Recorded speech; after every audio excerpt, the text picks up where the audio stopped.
C'est avec un grand plaisir de vous retrouver au compte de ce journal et merci de choisir la télévision en pour vous informer. Bienvenue dans votre édition.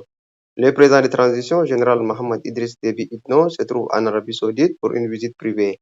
Arrivé à Jeddah, le chef de l'État a été accueilli par les officiers saoudiens avant de se rendre à la Mecque. Suivez le reportage de nos confrères de la présidence.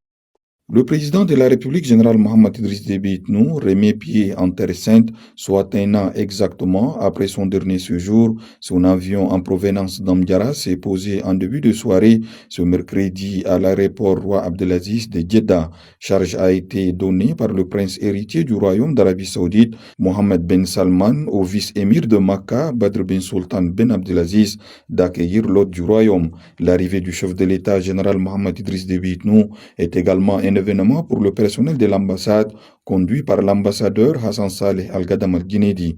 Les poignées de main sont accompagnés de vœux de bon séjour en Terre Sainte pour le président de la République dont la visite intervient dans la dernière décade du mois saint de Ramadan, une période propice pour les fidèles musulmans qui affluent des quatre coins du monde pour effectuer le petit pèlerinage. Pour accomplir son devoir religieux, la délégation franchit le Miqat, sorte de barrière sainte pour se mettre en état de sacralisation. C'est dans cet état de pureté rituel que le chef de l'État, général Mohamed Idriss Déby Itno, a accédé à la Kaaba, située en plein centre de la Mecque, place au Tawaf, où le tour de la maison d'Allah, le ronde autour de la Kaaba, commence et se termine par la pierre noire. Il s'agit de moments chargés où sont exprimées dévotion à Dieu. Puis intervient un autre rituel, la marche dite Sa'i, entre les montagnes Safa et Marwa, tout comme la station d'Ibrahim. Ces endroits sont le lieu où sont adressées prières et invocations au cœur de ces petits pèlerinages accomplis dans les premières heures de ce jeudi 13 avril 2023 par le chef de l'État et la délégation qui l'accompagne. Ici à N'Djamena, le premier ministre des Transitions, Saleh Kebzabo, a présidé une réunion de haut niveau sur la prévention des inondations. Cette réunion a regroupé autour du chef de gouvernement les membres du comité chargé des crises et de la prévention des inondations. Suivez le reportage de nos confrères de la télévision nationale. User de la prévention pour atténuer les effets néfastes des phénomènes qui échappent aux contrôles humains. Cette logique est la caractéristique de la démarche du Premier ministre Saleh Kebzabo. Pour le chef du gouvernement, l'action des dirigeants au service de son peuple doit précéder les faits. C'est pourquoi il s'investit sans cesse pour faire sienne les préoccupations des Tchadiens qui sont confrontés à d'innombrables difficultés de la vie. La réunion consacrée aux préventions des inondations s'inscrit dans cette logique, avec les ministères sectoriels et les partenaires techniques et financiers fortement représentés. Il s'est agi de la mutualisation des moyens pour éviter à la population tchadienne de revivre le cauchemar des inondations de 2022. Cette situation d'urgence qui a touché 18 provinces sur les 23 que compte le pays et affecté plus de 200 000 ménages est l'un des sombres moments vécus par les Tchadiens au cours de leur existence. Un impératif pour lequel le Premier ministre, qui fait toujours preuve d'exigence quand il s'agit d'apporter une réponse appropriée aux souffrances de ses compatriotes, a tenu à rencontrer d'urgence ce mercredi le comité de crise chargé de la gestion et de la prévention des inondations. À cette occasion, un bilan exhaustif des activités de ce comité a été présenté au chef du gouvernement par le ministre de l'Aménagement du Territoire, de l'Habitat et de l'Urbanisme, Mahamat Assilek Alata. Le Premier ministre, tout comme le Président de la République, sont très concernés par ce sujet et assez souvent, le plus souvent possible, portent un intérêt sur cette question. Et c'est pour cette raison que le Premier ministre a demandé à ce qu'une réunion puisse avoir lieu ce matin avec les autres départements ministériels qui composent le comité de crise que je préside, afin d'évaluer, de voir, d'anticiper, d'avoir toutes les informations requises pour pouvoir anticiper, s'il faut le dire, la saison à venir. Loin de s'en satisfaire, le Premier ministre Saleh Kebzabo, comme à ses habitudes, reste exigeant, tant les bons résultats demeurent pour lui des objectifs mesurables à travers la vie des Tchadiens.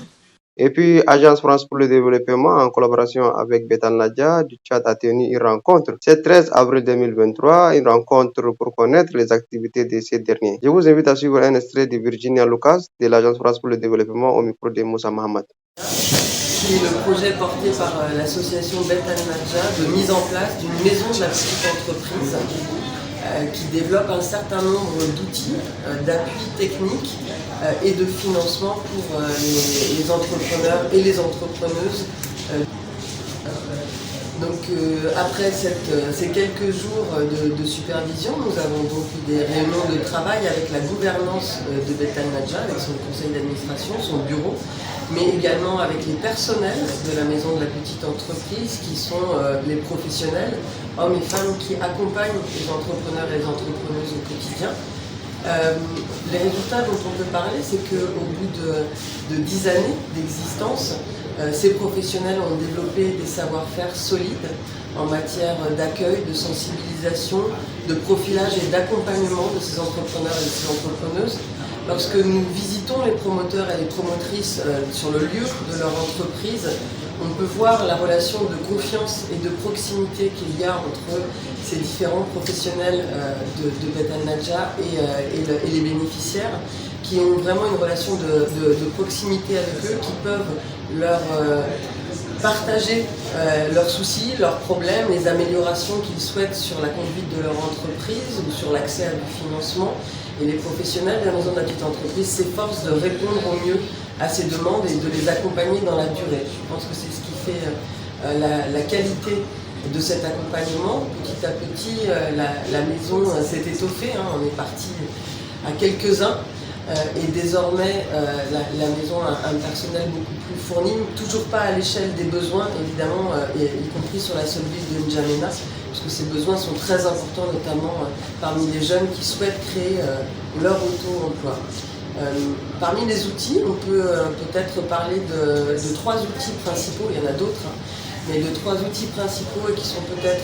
Et puis, cérémonie de clôture de formation en coaching et accompagnement des 100 jeunes à la formalisation administrative et fiscale. C'est une initiative de l'Office national pour la promotion de l'emploi et Agence nationale d'investissement et d'exportation. Le reportage de Neba Clémence. Ils sont au total 100 jeunes à recevoir leurs attestations de fin de formation en coaching et accompagnement à la formalisation administrative fiscale et à la mobilisation des fonds. Organisé par l'Office national pour la promotion de l'emploi, ONAPE, en partenariat avec l'Agence nationale des investissements et des exportations, ANI. C'est 12 avril 2023 au centre de perfectionnement de l'ONAPE, tenu du 20 au 29 novembre 2022. La cérémonie a vu la présence du directeur général de l'Office national pour la promotion de l'emploi, ONAPE, et du représentant du directeur général de l'Agence nationale des investissements et des exportations, ANI, ainsi que plusieurs autres invités. Dans leur mot de circonstance, les apprenants, au nom de leurs représentants, ont adressé une motion spéciale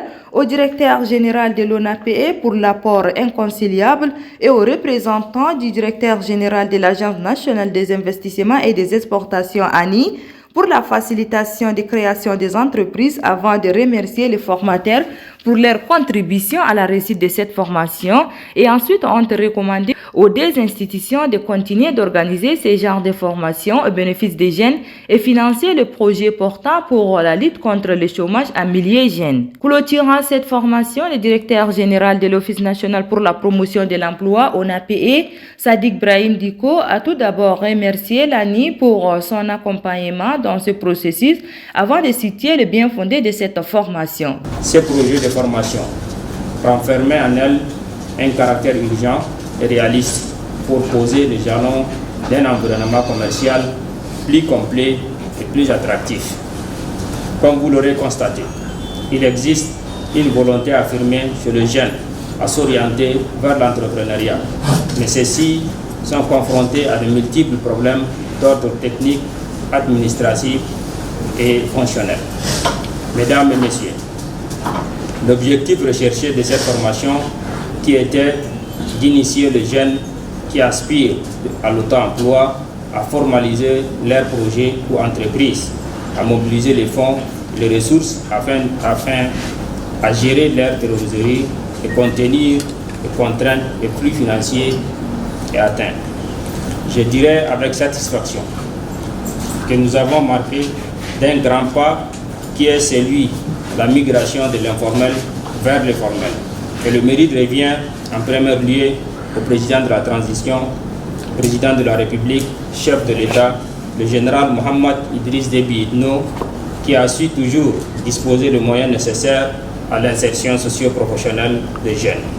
L'exemple parfait est la coordination de cette formation avec l'ANI, dont la mission, autant que celle de l'ONAPE, concourt à la mise en œuvre de la politique et la vision du chef de l'État et celui du gouvernement d'union nationale.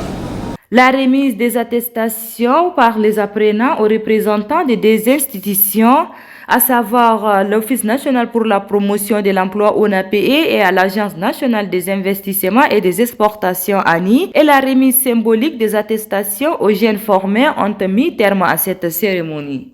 Sur ce, c'est referme cette édition. Merci de l'avoir suivi et à demain. Au revoir, Inch'Allah.